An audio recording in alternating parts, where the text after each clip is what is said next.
जय माँ। श्री माँ आनंदमयी प्रसंग। लेखक श्री अमूल्य कुमार जी दत्तगुप्त। हिंदी रूपांतर ब्रह्मचारिणी गुणीताजे। षष्ठ खंड। पृष्ठ 174 174। ऑडियो 241 241। धर्म पथ में पगडंडी। 13 श्रावण शुक्रवार ईस्वीसन 29 जुलाई 1949। आज आश्रम जाते जाते दोपहर के 11 बज गए। आश्रम में आकर देखा गंगा दीदी की माँ का जहाँ श्राद्ध हो रहा है, माँ वहाँ गई है। हम लोगों के आश्रम पहुँचने के थोड़ी देर बाद माँ हॉल में आई। इस समय सदालोचना आरंभ हुई। श्रीमान विष्णु राम पांडे ने माँ से प्रश्न किया कि धर्म लाभ का कोई सरल सहज पथ है कि नहीं।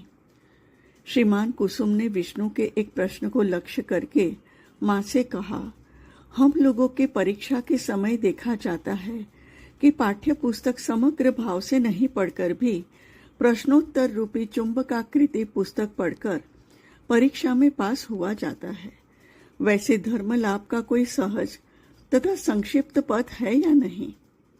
श्रीमान कुसुम के प्रश्न को लेकर कुछ देर अवान्तर आलोचना तथा हंसी मजाक हुआ।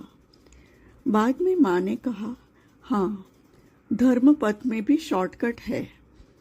वे यदि आकर हाथ पकड़े तो धर्म लाभ सहज हो जाता है। कुसुम ब्रह्मचारी, क्या करने से वे हाथ पकड़ते हैं? माताजी, प्रश्न में ही उत्तर है। क्या करने से वे मेरा हाथ पकड़ेंगे, इस तरह की व्याकुलता जब आती है तभी वे आकर हाथ पकड़ते हैं। कुसुम ब्रह्मचारी, यह व्याकुलता ही किस तरह से आती है? माताजी, व्याकुलता आने के लिए शुद्ध भाव का कर्म लेना पड़ता है, क्योंकि कर्म के भीतर ही हम लोग हैं न। जिस तरह संसार के 10 काम करते जा रहे हो, उसी तरह शुद्ध भाव का काम आरंभ करना पड़ता है। संसार में जो सब बंधन है, उनके ऊपर और भी एक बंधन लेना पड़ता है, जिस बंधन के द्वारा बंधन से मुक्त हुआ जाता है। हम लोगों का जो मैं में भाव है, इसकी ही जगह तुमको लाकर बैठाना पड़ेगा एवं सब समय उसके साथ योग रखने के लिए नाम, जप, सत्संग इत्यादि लेकर रहना पड़ेगा। इस तरह रहते रहते एक दिन उसका प्रकाश होकर परम शांति और आनंद लाभ हो जाएगा। जितनी कर्म शक्ति की समष्टि लेकर यह मैं की सृष्टि हुई है, उस कर्म शक्ति को जिस मुहूर्त में संपूर्ण भाव से उनको समर्पित किया जाएगा, उस मुहूर्त में ही उनका प्रकाश होगा। यह जो कुछ कर नहीं सक रहा हूँ, कुछ होता नहीं है कह रहे हो, इसी से ही समझा जा रहा है कि चलने के पथ पर हो। उनके लिए व्याकुलता, अस्थिरता देकर ही वे जीव को उनकी ओर मोड़ लेते हैं। इसके सिवाय जन्म जन्मांतर के कितने संस्कार है, उसके लिए कितने प्रकार के भोग करने पड़ेंगे। खेलने में तो अच्छा ही लगता है, परंतु यह खेलते हुए तो शरीर में जो कितना मैल जमा हुआ है, उसको छुड़ाने में थोड़ा भी नहीं लगेगा। इसीलिए इस पथ पर चलने से शुष्कता, अस्थिरता आएगी ही। अवश्य साधन में यदि कुछ अनुभूति मिले तो चलने के पथ में सुविधा होती है, किंतु उसमें असुविधा भी है, क्योंकि रास्ते में आनंद पाने से तो वहीं खड़े हो जाओगे। इसीलिए गीता ने फल की ओर लक्ष्य करने को मना किया है। उस दिन भी तो कहा गया था कि कर्म करके गुरु को समर्पण करना पड़ता है। उनके पास जमा रहने से तो वे एक दिन लौटा ही देंगे। जब वे देखेंगे कि तुमको लौटा देने से तुम्हारा कोई अनिष्ट नहीं होगा, तभी वह तुमको लौटा देंगे। वह इष्ट है ना, इसीलिए तुम्हारा अनिष्ट नहीं होने देंगे। जीवन में नाना रूप कष्ट भोगना है ही, उसके साथ जब इस तरह का कष्ट आता है तब सोचना चाहिए कि मुझको जन्म जन्मांतर में दीर्घकाल जो भोग करना पड़ता वह इस जीवन में ही भोगा जा रहा है। रास्ते में चलते हुए छाया शीतल स्थान के सिवा मरुभूमि भी तो पड़ती है। इसीलिए सोचना चाहिए कि अभी मरुभूमि के बीच से ही चल रहा हूँ, यह तो मुझको चलना ही पड़ता। ऐसा जो हो रहा है यही अच्छा।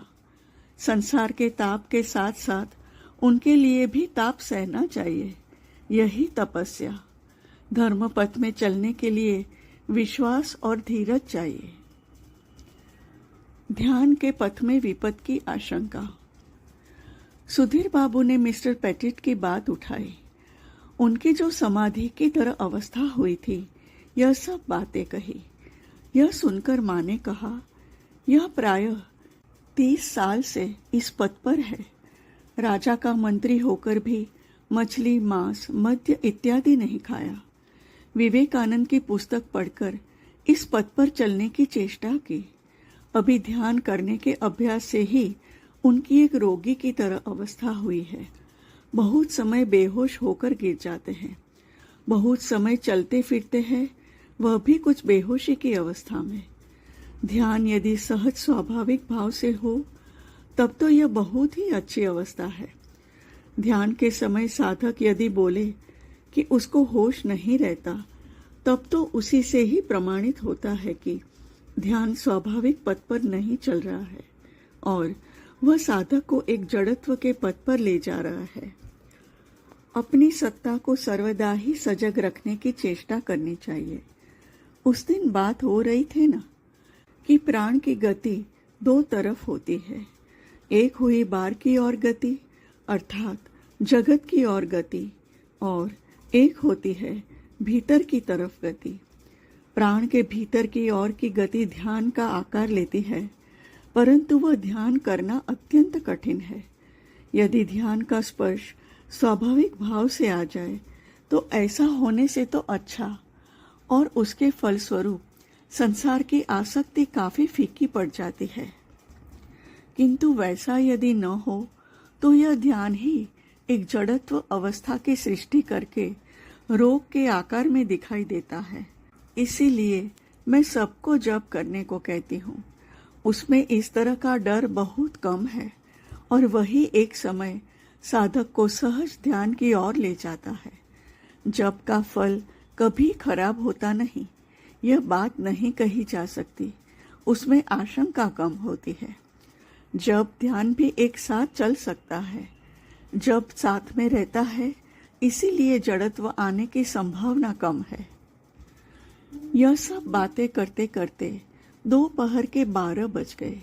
श्री माँ का भोग प्रस्तुत है, यह बताने के लिए श्रीमती बुनी रोज की तरह आई। माँ उठ पड़ी। हम भी माँ को प्रणाम करके चले आए। वास्तविक संघ किसको कहते हैं? 14 श्रावण शनिवार ईस्वी सन 30 जुलाई 1949। आज बात बात में श्रीमती भ्रमर की बात होने लगी। पहले भ्रमर की अवस्था देखकर मन में हुआ था कि वह गृहस्थी न होकर ब्रह्मचारिणी का जीवन यापन करेंगी, किंतु बाद में उसका विवाह एवं संतान आदि हुए। आखिर में यक्ष्मा रोग से अकाल काल ग्रास में पतित हुई। संसार आश्रम में रहकर बीच बीच में श्री माँ के पास चिट्ठी लिखती थी। वह बातें माताजी आज कहने लगी। भ्रमर ने एक बार लिखा था कि लोग जिस तरह पुस्तक का पृष्ठ उलटते हैं, वह भी उसी तरह जीवन का पृष्ठ उलटती जा रही है। पुत्र पुत्री पति सबको प्यार करने से भी मिश्री के टुकड़े के समान उसके हृदय में अभी भी थोड़ा स्थान है। वहां पर उसने और किसी को नहीं बिठाया, अर्थात वह संसारी होने से भी माँ को एकदम नहीं भूली। श्रीमान कुसुम कह रहा था, भ्रमर यदि ब्रह्मचारिणी का जीवन नहीं छोड़ती तब उसकी और भी उन्नति होती। भ्रमर की बात को लक्ष्य करके श्री माँ ने एक प्रश्न हम लोगों से किया। प्रश्न यह हुआ कि एक जन सर्वदा ठाकुर की सेवा कर रहा है, ठाकुर के लिए रसोई, ठाकुर के लिए भोजन, शयन इत्यादि लेकर ही व्यस्त है, और एक जन सब समय ठाकुर के पास ही बैठा है। इन दोनों के बीच में ठाकुर के पास कौन ज्यादा है? हम लोगों में से ज्यादातर लोगों का ही उत्तर हुआ कि जो सर्वदा ठाकुर को सेवा लेकर है वही ठाकुर के पास ज्यादा रहता है। माँ ने कहा, जो काय मनोवाक्य से ठाकुर के पास है वही ठाकुर के पास अधिक रहता है। एक जन मन द्वारा ठाकुर का संग करता है और एक जन शरीर द्वारा संग करता है। इन दो जनों का संग ही प्राय एक रूप है। संसार के समस्त काम काजों को छोड़कर ठाकुर को लेकर बैठे रहने में संयम है, और ठाकुर के पास रहने का लोभ त्याग करके सर्वदा उनके काम को लेकर रहने में भी संयम की आवश्यकता है। परंतु यदि ऐसा कोई रहे जो स्वभाव से ही आलसी है और उसको बैठा रहना ही अच्छा लगता है, इस तरह का व्यक्ति ठाकुर के पास बैठे रहकर ठाकुर का संग गुण कुछ पाता है, सत्य, परंतु पहले जिन दोनों की बात कही गई उनसे यह ठाकुर के पास रहने का फल बहुत कम पाता है। परंतु जो शरीर, मन एवं वाक्य द्वारा ठाकुर का संग करता है वही प्रकृत संग करता है। कुसुम, भ्रमर यदि संसार नहीं करके तुम्हारे पास रहती तब क्या उसका अधिक मंगल नहीं होता? माताजी, उसका संसार नहीं करके उपाय नहीं था, और तुम कैसे जानते हो कि उसका संसार करके मंगल नहीं हुआ? जो जिस काम को करने के लिए बाध्य होता है वही उसके लिए मंगल। जय माँ, जय माँ। श्री श्री माँ आनंदमयी प्रसंग।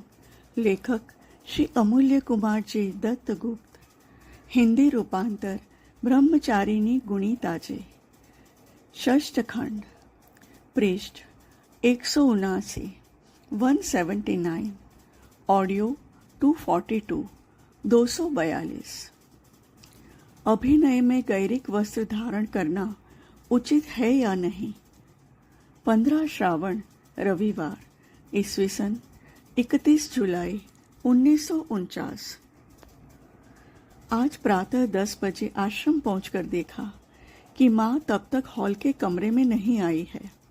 नेपाल दादा नारायण स्वामी के कमरे के सामने बैठी है। मैंने वहां जाकर माँ को प्रणाम किया। माँ श्रीमान भूपेन आदि के साथ बातें कर रही थी। बात हो रही थी कि लीला या अभिनय करने के समय गैरिक वस्त्र पहनना अच्छा है या नहीं। इसके पहले कांति भाई तथा श्रीमान विभू ने लीला के समय काशाय रंग की चादर व्यवहार की थी, इसीलिए माँ ने उनको वह छोड़ने नहीं दिया। कल जो लीला हुई थी उसमें भी इस गैरिक वस्त्र के व्यवहार को लेकर ब्रह्मचारियों के बीच वादानुवाद हुआ था। आज माँ शायद उसी को उपलक्ष्य करके कह रही थी। श्रीमान भूपेन कह रहा था कि अभिनय के समय गैरिक वस्त्र का व्यवहार विशेष दूषणीय नहीं है, क्योंकि जो इस समय गैरिक वस्त्र पहनकर सभी का अभिनय करते हैं वह थोड़ी देर के लिए अपने को निष्प्रिय सन्यासी जैसा सोचते हैं। यह उनकी आत्मोन्नति के लिए सहायक ही है। माँ ने कहा, यह भाव तुम्हारा हो सकता है, पर इस शरीर की बात हुई कि यह गैरिक वस्त्र भगवान का वस्त्र है। सर्वावस्था में इसके सम्मान की रक्षा करनी चाहिए। इसीलिए ही इसको पहनकर हंसी तमाशा या मिथ्याचार आदि अभिनय के जरिए भी नहीं करना चाहिए। पर लीला के समय साधु सजने के लिए उस रंग का पहनने से भी चलता है। इस शरीर का जो ख्याल आ रहा है वही कहा जा रहा है। थोड़ी देर बाद माँ हॉल में गई। वहां श्रीमती ब्लैंका आत्मानंद को लेकर बहुत देर तक आनंद किया। ये जिस देश के लोग हैं वहाँ सभी का ही समान अधिकार है। छूत मार्ग कहकर उनके देश में कुछ नहीं है। आहार विहार में समभाव से व्यवहार पाना ही उनका संस्कार है, परंतु काशी के आश्रम में निष्ठा का भाव प्रबल है। यहाँ एक लड़के के लिए निर्बाध मिलने जुलने की सुविधा नहीं है। यही प्लैंका का आंतरिक कष्ट है। वह यह सहन भी नहीं कर सकती और माँ को छोड़कर जा भी नहीं सकती। माँ इस तरह वाक्यालाप करके उसको हंसाने लगी, जिसको देखकर लगा कि उसका दुख कष्ट बहुत हल्का हो गया। माँ का ख्याल। इस समय श्रीमान कुसुम ने माँ को प्रश्न किया, माँ, आपका ख्याल यदि पक्का नहीं हो तो हम लोग आपसे अनुरोध करके क्या उसे बदलवा सकते हैं? माताजी, बिल्कुल नहीं। कुसुम ब्रह्मचारी, फिर जो आप कभी कोई काम करने को कहकर हम लोगों के अनुरोध से उसको बदल देती है। माताजी, मेरा ख्याल इस तरह रहने के कारण ही बदल देती हूँ। ऐसा नहीं होने से किसी की कुछ बात के लिए इस शरीर द्वारा कुछ करा जाता है, यह नहीं। कुसुम ब्रह्मचारी, हम लोगों को बहुत समय कहती है मुझको ख्याल करा देना, इसका क्या अर्थ है? माँ तब बहुतों से ख्याल करा देने का अर्थ पूछने लगी। उदाहरण स्वरूप माँ बोली, एक जन को कहा कि मुझको 10 बजे वहां बुलाकर ले जाना। 10 बजने से जिसको बुलाने को कहा था वह आया नहीं, इसीलिए जाना नहीं हुआ। यहाँ पर यह बात नहीं कि भूल के लिए जाना नहीं हुआ। फिर बहुत समय जिसको यह बात कही गई थी वह नहीं आने से भी 10 बजने से जहाँ जाना है वहाँ रवाना हो गई। बहुत समय कहा जाता है कि गाने के पदों को मुझे ख्याल करा देना, वह नहीं होने से शायद गा नहीं सकूंगी। मजा भी ऐसा कि गाना करते करते देख रही हूँ कि गाने के पद चमकते हुए मेरी आंखों के सामने दिख रहे हैं। जब तक दूसरा कोई वह पद बोल नहीं देगा तब तक गा नहीं सकती हूँ। यहाँ भी देख रहे हो कि भूल के साथ और ख्याल के साथ कोई संबंध नहीं है। अब बोलो, ख्याल करा देने का क्या अर्थ है? मैं तुम्हारी इच्छा के साथ हम लोगों की इच्छा युक्त करने का नाम ही तुम्हारा ख्याल करा देना है। माताजी, तुमने इस तरह अर्थ किया। और भी 2-1 जन ने माँ से इसका अर्थ पूछा। अंत में श्रीमान कुसुम ने माँ का ख्याल करा देने का अर्थ पूछा। माँ ने मुझको दिखाकर कहा, बाबा ने तो कहा कि तुम्हारी इच्छा के साथ हमारी इच्छा को युक्त कर देना ही ख्याल करा देना है। तुम लोगों का जब अलग ज्ञान है, इस शरीर से जब तुम लोग अपने को अलग समझते हो, तब 2 अलग वस्तुओं का योग हो ही सकता है। कुसुम ब्रह्मचारी, ख्याल का अर्थ क्या है? माताजी, यह प्रश्न तो किया नहीं गया, ख्याल करा देने का प्रश्न किया गया था। कुसुम ब्रह्मचारी, अब प्रश्न किया। माताजी, ख्याल होने से उत्तर दूंगी। इनटू ब्रैकेट सबकी हंसी। स्वामी शंकरानंद, यह ख्याल समझना बहुत कठिन है। हम लोग मन बुद्धि में है ना, इसीलिए मन बुद्धि की अतीत अवस्था कैसे समझेंगे? बाटू दादा, इसीलिए उपनिषद में कहा है, यतो वाचा निवर्तन्ते अप्राप्य मनसा सह, अर्थात वाक्य मन द्वारा उसको समझाया नहीं जा सकता। कुसुम ब्रह्मचारी, यदि समझा ही न जाए तब और बात बोलना ही क्यों? माताजी, यह बोलकर तुम लोगों को समझा देने से भी तो वह समझा नहीं जा सकता।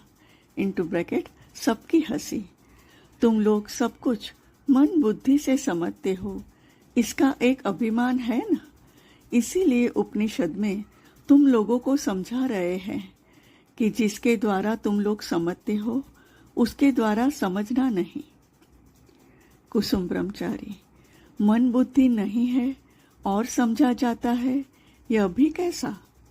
माताजी, हाँ, ऐसा भी होता है। मन बुद्धि नहीं रहने से भी समझा जाता है।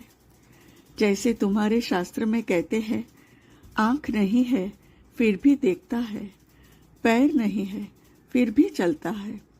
आज इस विषय में आलोचना का समय नहीं है, 12 शायद बजे हैं। वास्तविक देखा गया कि 12 बजने में थोड़ा ही बाकी है। माँ उठ गई, हम लोग भी प्रणाम करके चले आए। जप करने की विधि। 16 श्रावण सोमवार 1 अगस्त 1949। आज 10 बजे आश्रम के हॉल में पहुंचने के थोड़ी ही देर बाद माताजी आकर आसन ग्रहण करती है। तब विविध चर्चा होने लगती है। बातों ही बातों में बाटू दादा ने कहा कि एक समय वह त्राटक साधना करते थे, परंतु ऐसा करने से आंखों में तकलीफ होने के कारण छोड़ दिया। माताजी को उन्होंने पूछा, क्या वह पुनः त्राटक साधना प्रारंभ करे? माताजी, सभी पद सभी के लिए नहीं होते। सभी साधनाओं का उद्देश्य ही मन स्थिर करना, एक लक्ष्य होना। वह त्राटक के द्वारा हो या मन माला, जप माला अथवा करमाला के द्वारा ही हो, अर्थात सांसों की ओर ध्यान रखकर जप करते हुए, या माला या कर हाथों की उंगलियां के बीच का स्थान की सहायता से जप करके ही हो। तुम लोगों के बहुअग्र लक्ष्य है न, इसीलिए एकाग्र होना ही पड़ेगा। एकाग्र होने से क्या होगा? न वृक्ष का मूल प्रकाशित होगा, अर्थात वृक्ष के जिस किसी अंश को लेकर एकाग्र होने पर वह मूल में पहुंचा देंगे। त्राटक साधना करने पर वह अच्छी तरह समझ में आता है।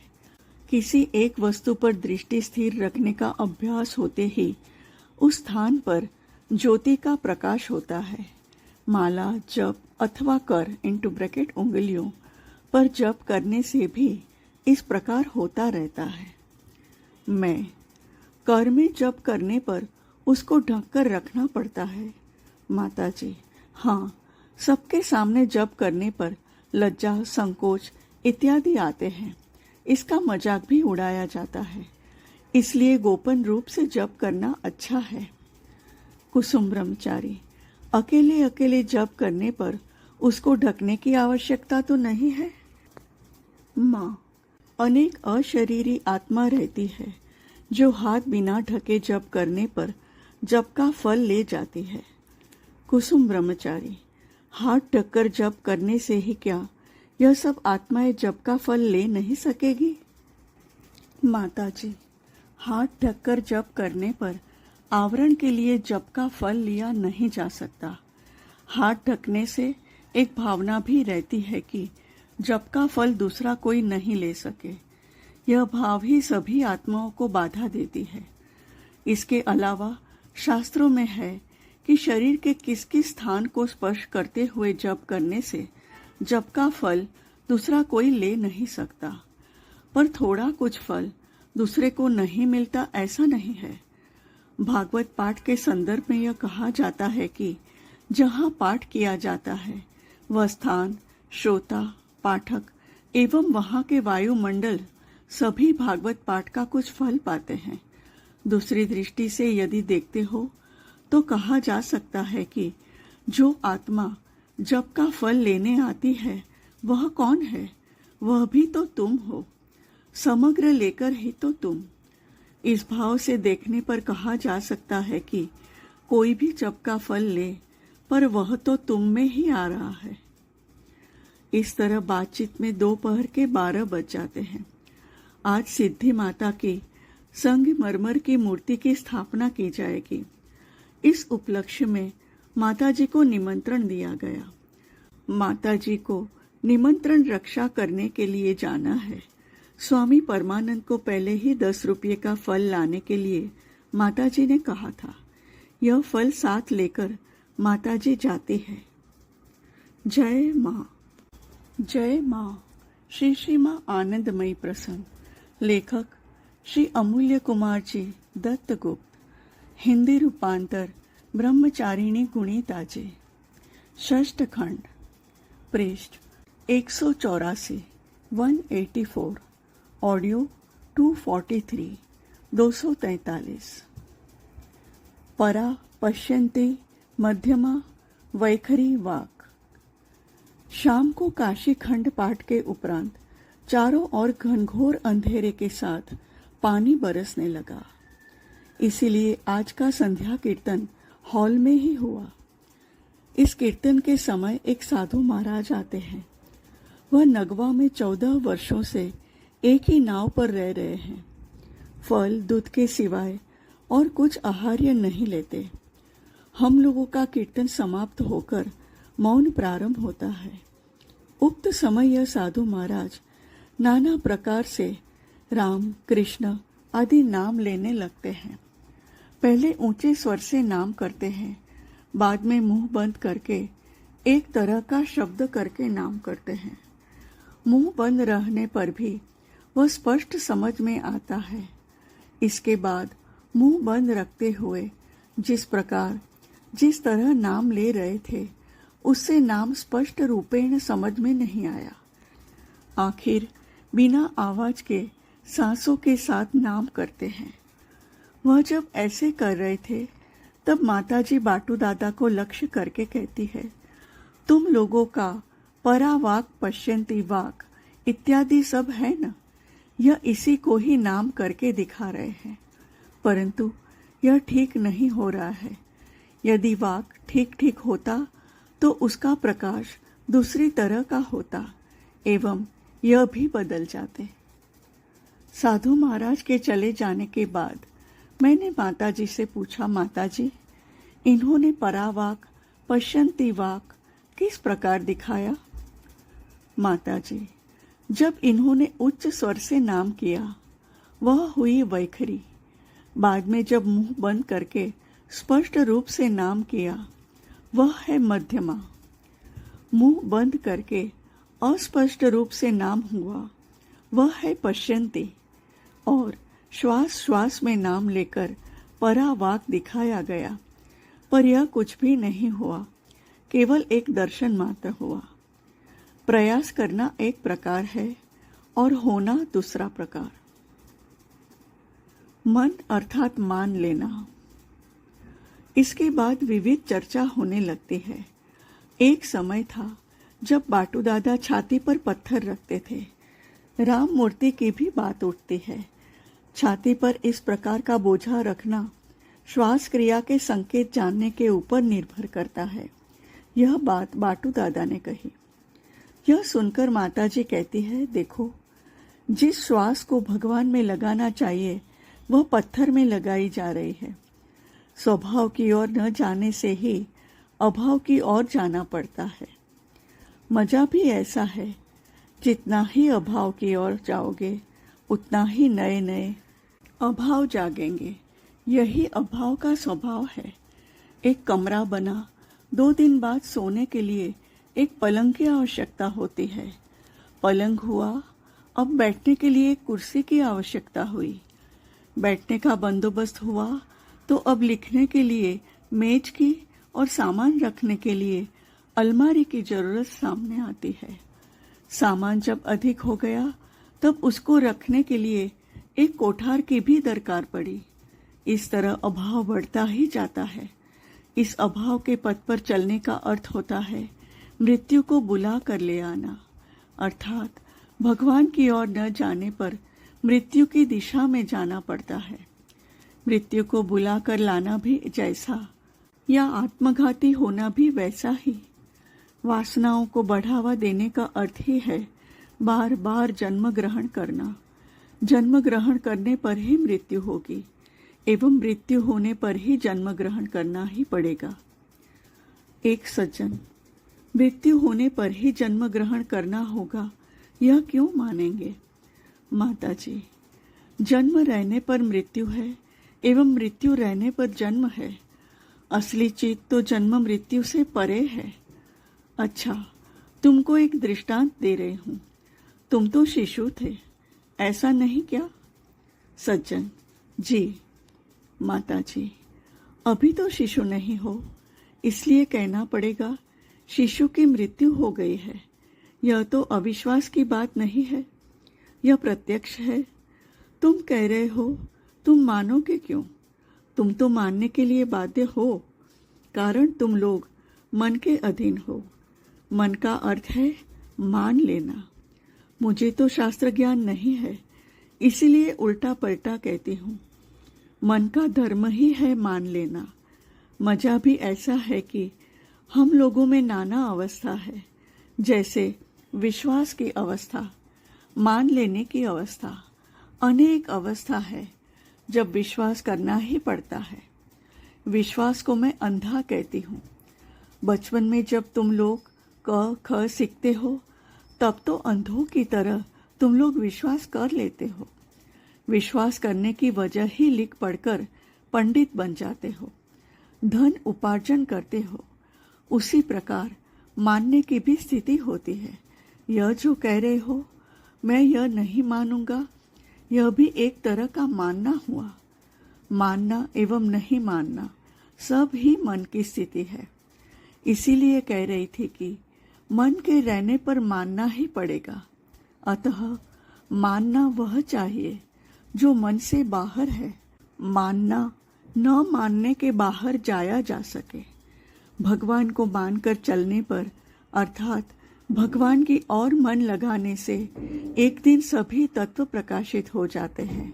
अब और मानना नहीं मानना रहता नहीं।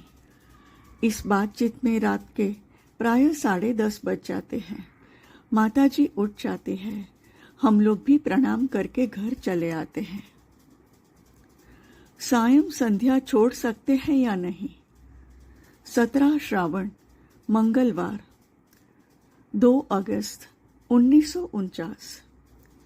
8-10 बजे आश्रम जाकर माँ को हॉल में देखा। माँ मुझको बोली, शोभन और उसके एक भक्त के पास पत्र लिखना हुआ है, तुम एक बार उसको देखना। यदि सोचो कुछ बदलवाने की जरूरत है तब बदल देना। इसके बाद डॉक्टर पन्नालाल आए। वे एक पुस्तक ले आए हैं। उसमें उड़िया बाबा के उपदेश समूह है। वह उस पुस्तक से कुछ कुछ माँ को पढ़कर सुनाने लगे और उस संबंध में चर्चा करने लगे। एक जगह उड़िया बाबा कह रहे हैं कि सांध्य संध्या करना ही पड़ेगा। इस समय कीर्तन कर रहा हूँ, ऐसा कहकर सायं संध्या छोड़ नहीं सकते। डॉक्टर पन्नालाल ने माँ से पूछा कि यह बात ठीक है या नहीं। माँ ने बाटू दादा से इसका उत्तर देने के लिए कहा। बाटू दादा ने कहा, संध्या वेद का विधान है, यह अवश्य ही करणीय है। माँ ने कहा, गुरु यदि घर पर आते हैं और शिष्य यदि संध्या समय उनकी सेवा करता है, ऐसी स्थिति में अवश्य तब संध्या न करके बाद में किया जा सकता है, क्योंकि संध्या से गुरु की सेवा श्रेष्ठ है। इसके अलावा बहुतों का ऐसा भाव भी है कि यदि गुरु घर पर आए तो संध्या इत्यादि का कोई प्रयोजन नहीं है, क्योंकि इनके लिए संध्या वे ही जब सशरीर उपस्थित है, तब संध्या का क्या प्रयोजन। अवश्य गुरु यदि संध्या इत्यादि करने कहें तब करना ही पड़ेगा। कीर्तन में भाव का अभिनय करना उचित नहीं है। डॉक्टर पन्नालाल ने फिर उसी पुस्तक से पाठ करके सुनाया कि उड़िया बाबा कह रहे हैं कि भाव नहीं होने से कीर्तन में नृत्य करना या भाव का कोई भी अभिनय करना उचित नहीं है। यह सुनकर मैंने माँ से कहा कि आपने कहा कि कीर्तन के समय हाथ उठाकर कीर्तन करना अच्छा है, उससे ग्रंथि खुलने की सुविधा होती है। यदि हाथ उठाने से ग्रंथि खुलने की सुविधा हो, तब 2-1 छलांग देने से भी तो वह हो सकता है। * सबकी हंसी। माँ * हंसकर। मैंने जो यह बात कही थी, उसका कारण मैंने बहुतों को कीर्तन में काठ होकर बैठे रहते देखा है। इस तरह बैठे रहते देखकर ही कहा था कि जब भगवान का नाम करने आए हो, तब देह मन देकर ही नाम करना पड़ता है। उड़िया बाबा ने जो कहा है वह तो सच ही है। लोगों को दिखाने के लिए कीर्तन में भाव करना ठीक नहीं है, उससे हानि ही होती है। जय माँ। जय माँ। श्री श्री माँ आनंदमयी प्रसंग। लेखक श्री अमूल्य कुमार जी दत्तगुप्त। हिंदी रूपांतर ब्रह्मचारिणी गुणिता जी। षष्ठ खंड, पृष्ठ 189, 189। ऑडियो 244, 244। भगवत प्रेम प्रारब्ध सापेक्ष है या नहीं। 18 श्रावण बुधवार, 3 अगस्त 1949। आज प्रातः देवशंकर बाबू, डॉक्टर पन्नालाल आदि हॉल में उपस्थित थे। देवशंकर बाबू ने मां से प्रश्न किया कि भगवत प्रेम प्रारब्ध सापेक्ष है या नहीं। श्री मां के द्वारा स्वामी शंकरानंद को इस प्रश्न का उत्तर पूछने पर उन्होंने अपनी स्वभाव सिद्ध जटिलता और द्रुतता से प्रश्न की आलोचना करके उसको यथास्थान पर रख दिया। प्रश्नकर्ता जिज्ञासु नेत्र से मां की ओर देख रहे हैं। देखकर मां ने बोलना शुरू किया। भगवत प्रेम प्रारब्ध या कर्म सापेक्ष है या नहीं, इसका उत्तर भिन्न भिन्न पद के साधक भिन्न भिन्न भाव से देते हैं। जो लोग भक्त हैं वे कहेंगे कि भगवान की कृपा से ही भगवत प्रेम प्राप्त होता है। जो लोग कर्मफल के ऊपर विश्वास रखते हैं वे कहेंगे कि कर्म करने से ही कर्मफल मिलेगा। वास्तविक एक ऐसी अवस्था है जब लगता है कर्म द्वारा ही सब होता है। इस अवस्था में कृपा या अन्य कुछ मान लेने का प्रयोजन नहीं होता। करो पाओ यह होगा उन लोगों का मूल मंत्र।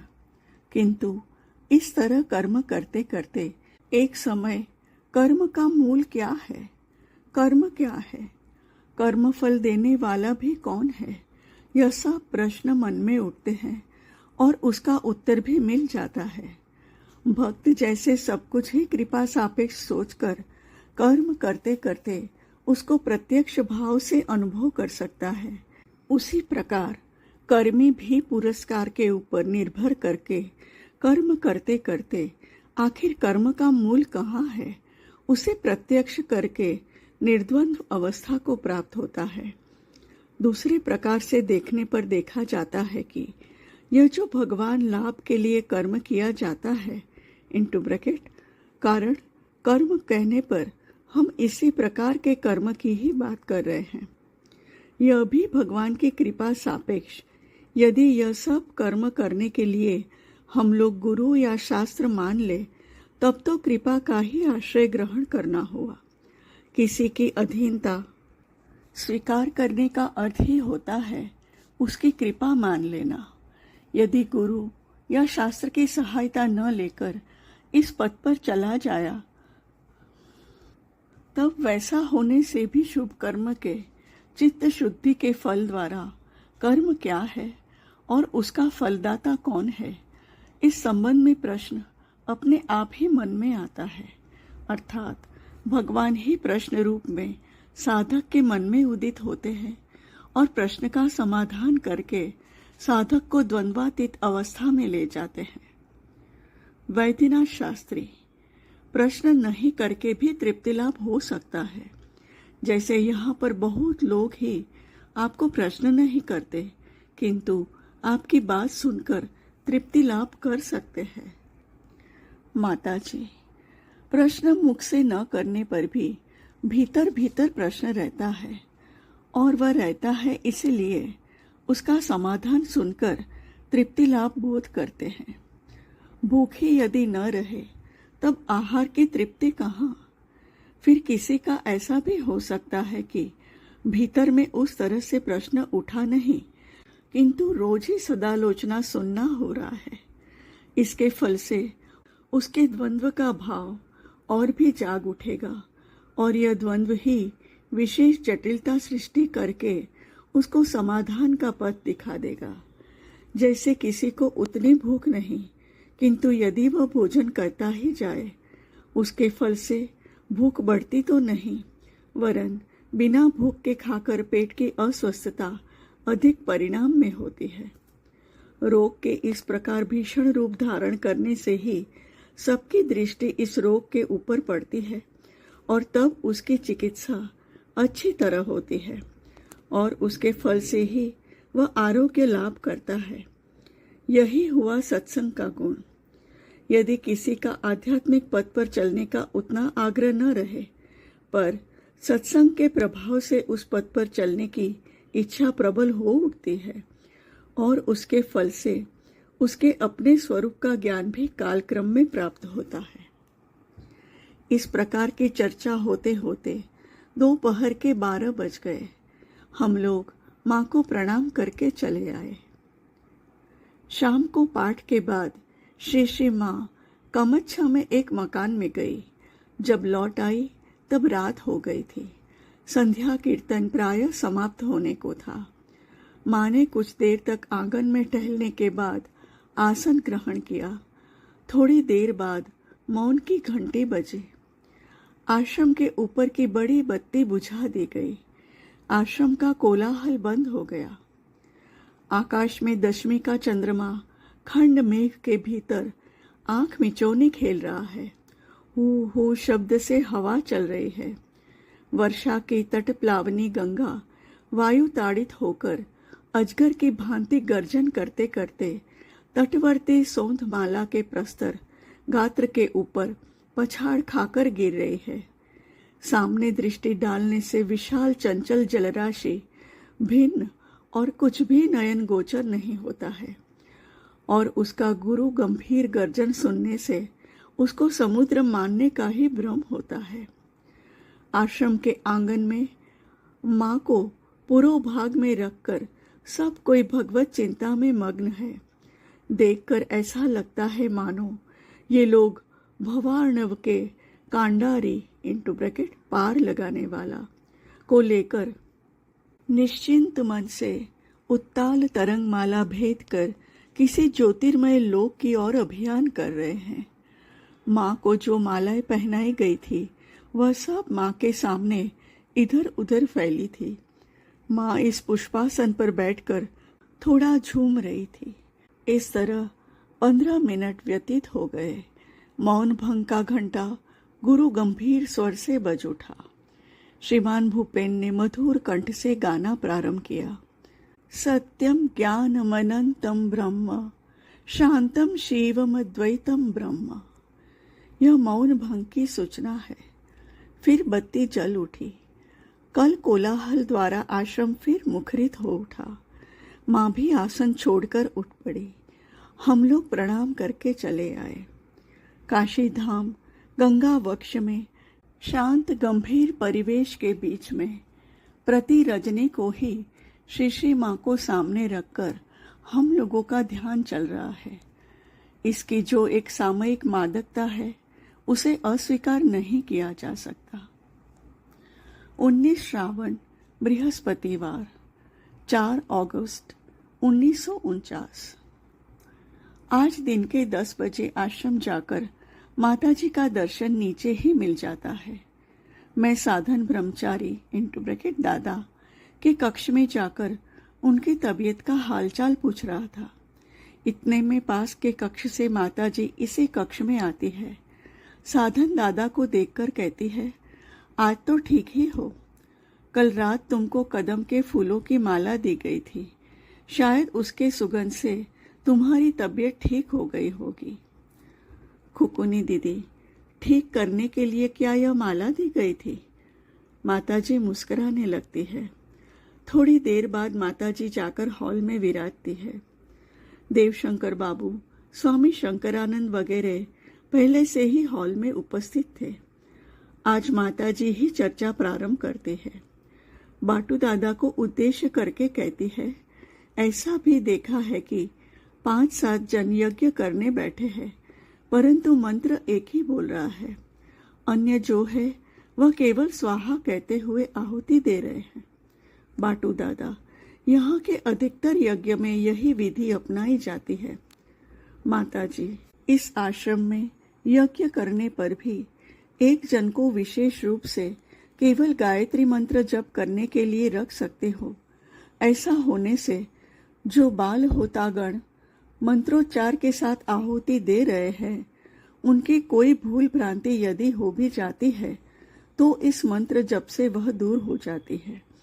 यद्यपि यहाँ जो जितनी बार आहुति देता है उसको उतनी बार जप करने की विधि है।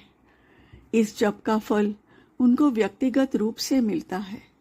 यज्ञ में आहुति देते हुए भी होता गण को फल तो अवश्य मिलता है, पर यह फल 16 आना नहीं मिलता, अंश मात्र मिलता है। वह जो पृथक रूप से जप करते हैं उस जप का 16 आना फल ही उनको प्राप्त होता है। जय माँ। जय माँ।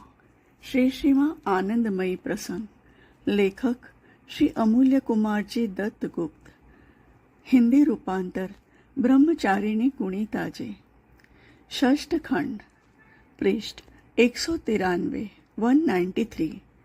ऑडियो 245 245।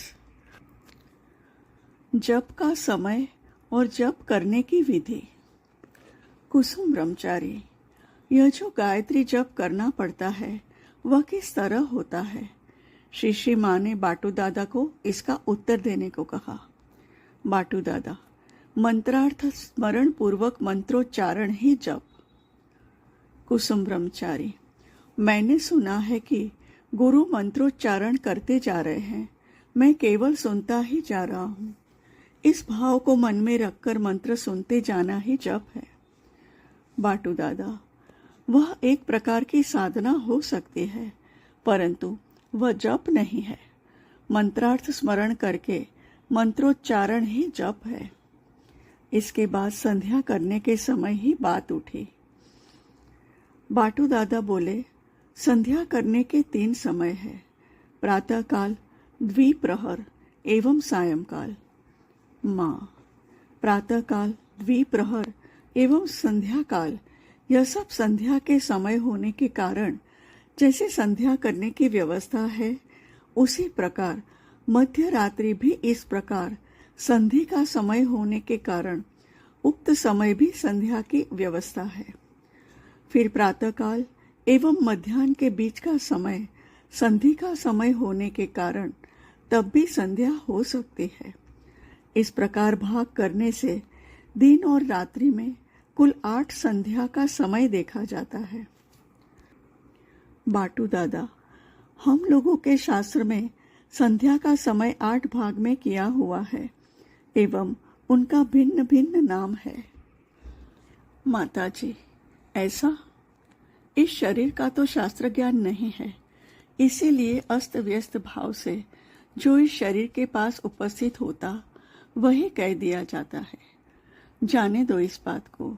यह जो 8 भाग में विभाजित करके संध्या का क्षण कहा गया, इसके प्रत्येक की ही भिन्न भिन्न शक्ति, भिन्न भिन्न मूर्ति है। क्षण की जो विशेष शक्ति है वह तो तुम लोगों के शास्त्रीय विधि से भी समझ सकते हो। जैसे किसी योग के समय गंगा स्नान की व्यवस्था, यहाँ पर भी किंतु वह क्षण या समय की बात आ जाती है। यदि क्षण को लेकर ठीक ठीक भाव से जप किया जाए तब यह सब क्षण शक्ति साधक के पास प्रकाश हो जाते हैं। यह जो 8 संधि क्षण कहे गए, इन सबको शक्ति के केंद्र की दृष्टि से लिया गया है। ऐसा न होने पर भी सभी समय की एक विशेष शक्ति है। इन 8 केंद्रों के किसी भी एक से आरंभ करके फिर वहां लौट जाने से ही वृत्त पूर्ण हुआ। परंतु यह बात याद रखनी पड़ेगी कि जिसकी आहार निद्रा संपूर्ण भाव से त्याग नहीं हुई है, उसके लिए क्षणों की भिन्न भिन्न शक्ति लाभ करना संभव नहीं है। कारण आहार निद्रा में यदि समय का कुछ अंश नष्ट हो जाए तब तो क्षणों को पकड़कर काम नहीं हुआ।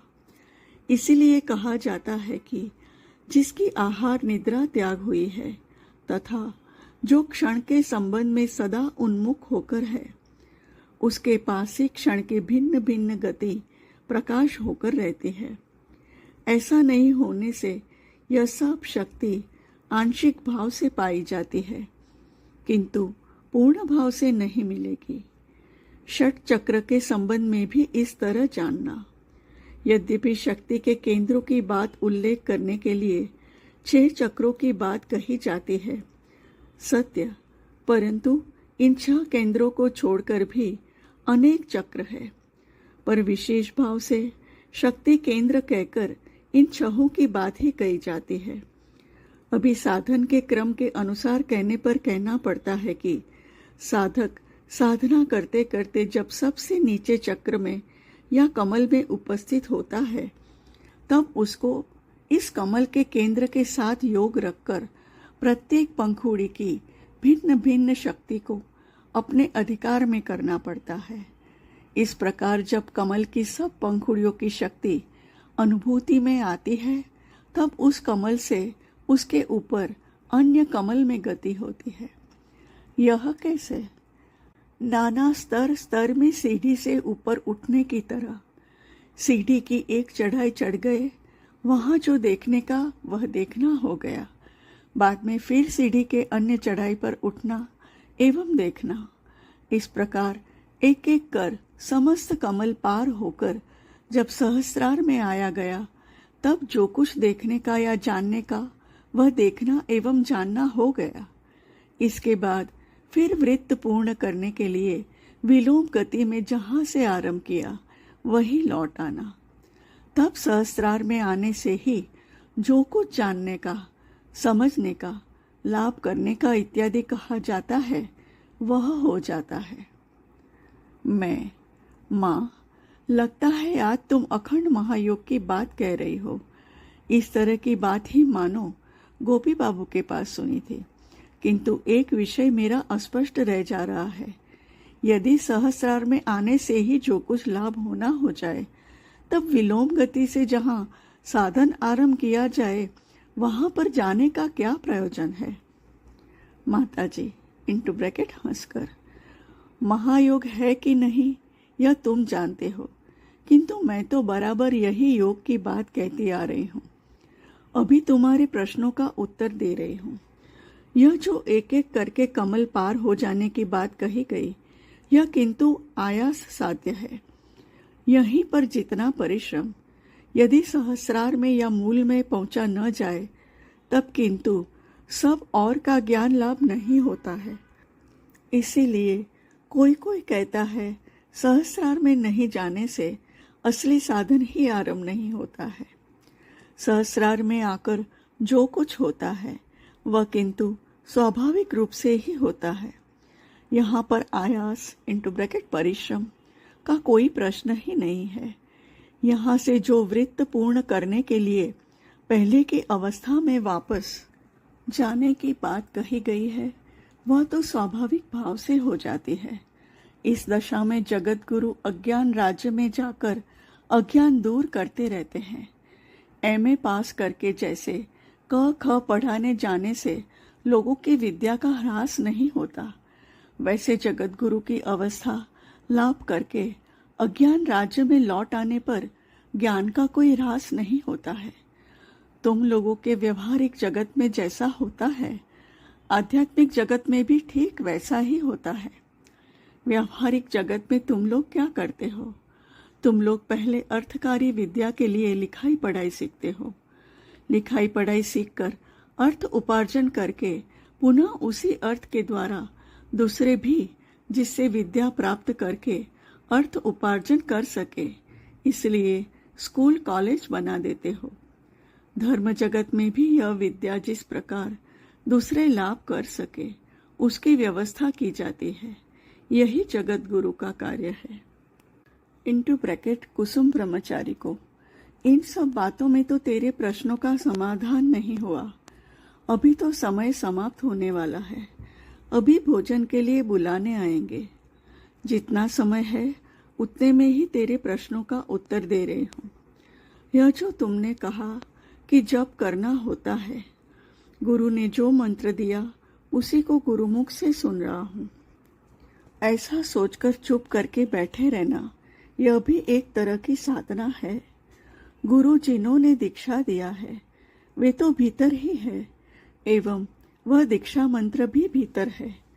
जप करते हुए सोचना चाहिए कि दीक्षा के समय गुरु ने जिस तरह कान में दिया था, अभी भी मैं मानो उसी तरह बैठकर मंत्र ग्रहण कर रहा हूँ। इस तरह साधन करने से लोगों के समय पर सुनने की दिशा खुल जाती है। तब दूर श्रवण ही कहे या अनाहत ध्वनि ही कहे, कृष्ण की वंशी ही कहे, सब कुछ सुना जाता है। कोई कोई श्वास प्रश्वास की ओर लक्ष्य रखकर जप करने की चेष्टा करते हैं। यहाँ पर श्वास प्रश्वास, मन और मंत्र, यह तीन का योग होता है।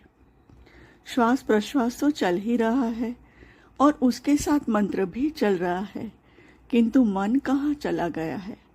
यहाँ पर समझना पड़ेगा कि मन का सामान्य अंश होने के कारण ही श्वास प्रश्वास के साथ मंत्र जप होता जा रहा है।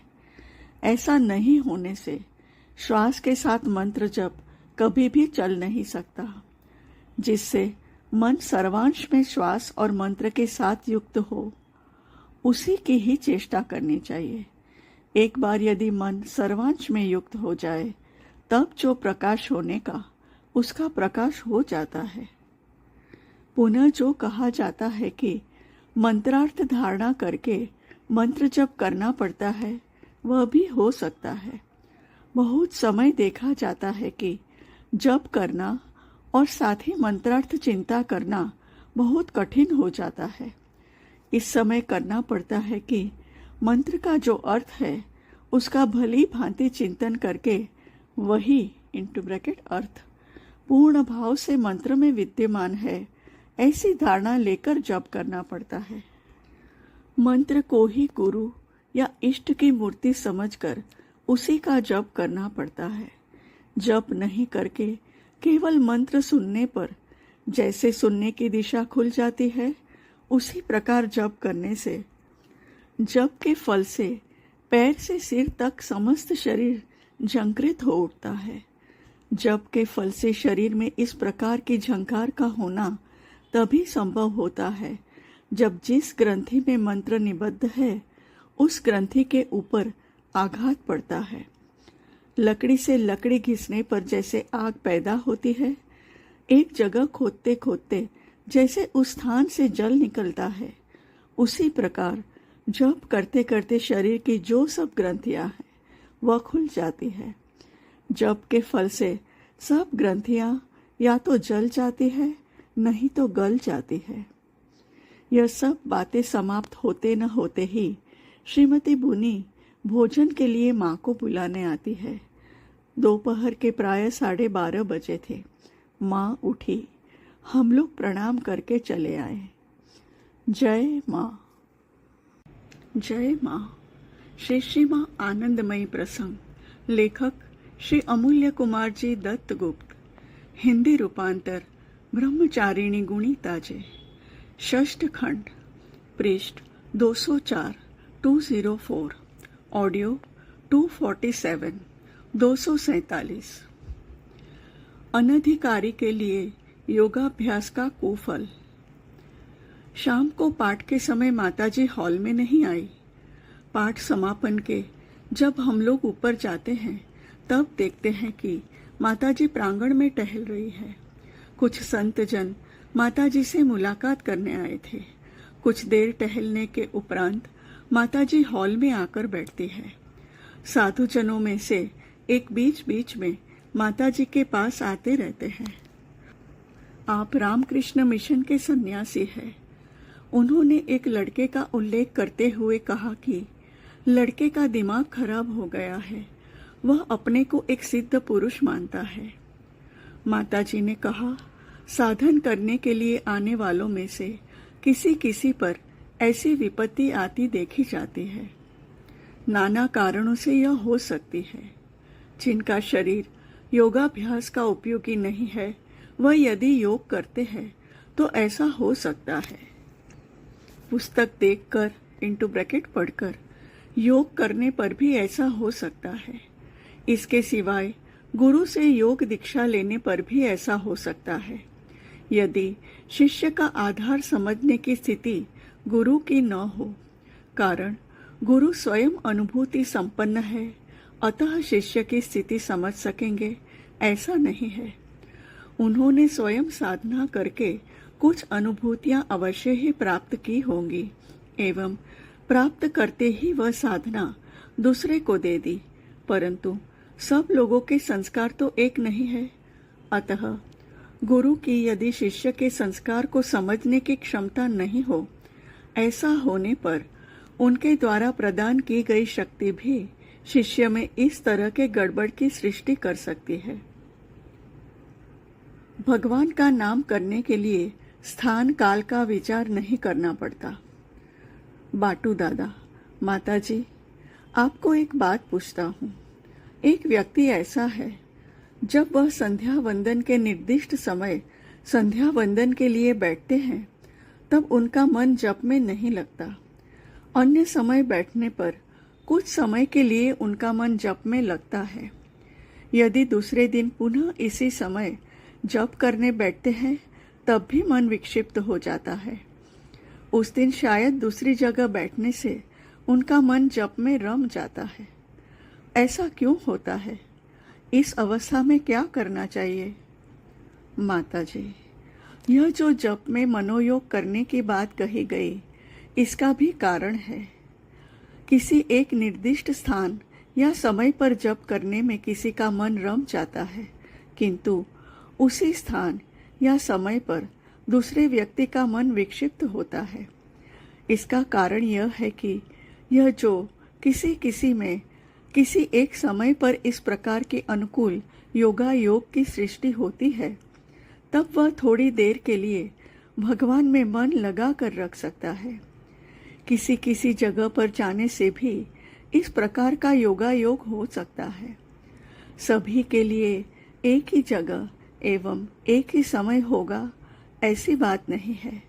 बात यह है कि जब भी जिसके मन में इस प्रकार की अनुकूल भावना उत्पन्न होती है, संभव हो तो उसी समय भगवान में मन लगाना चाहिए। तब स्थान काल का विचार नहीं करना चाहिए, कारण भगवान का नाम जिस किसी भी समय जिस किसी भी जगह पर लिया जा सकता है।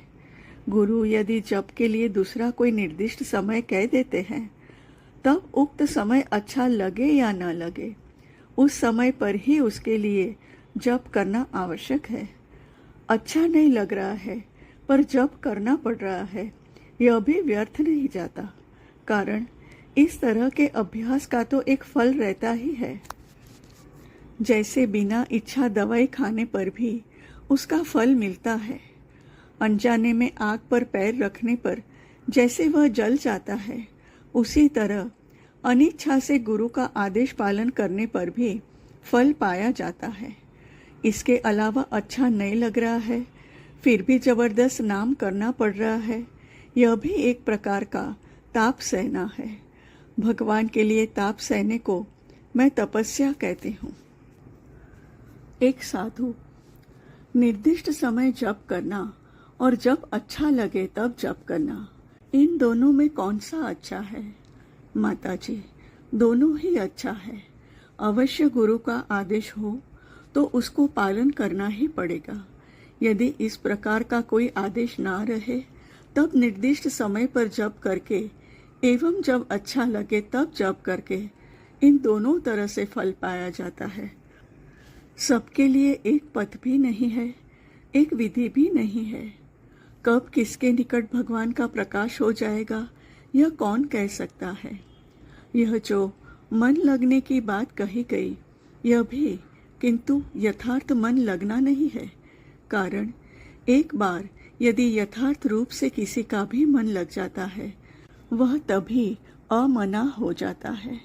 यह जो मन लगने की बात कही गई है, यह और कुछ ही नहीं, केवल भगवान का नाम लेने पर अच्छा लगना।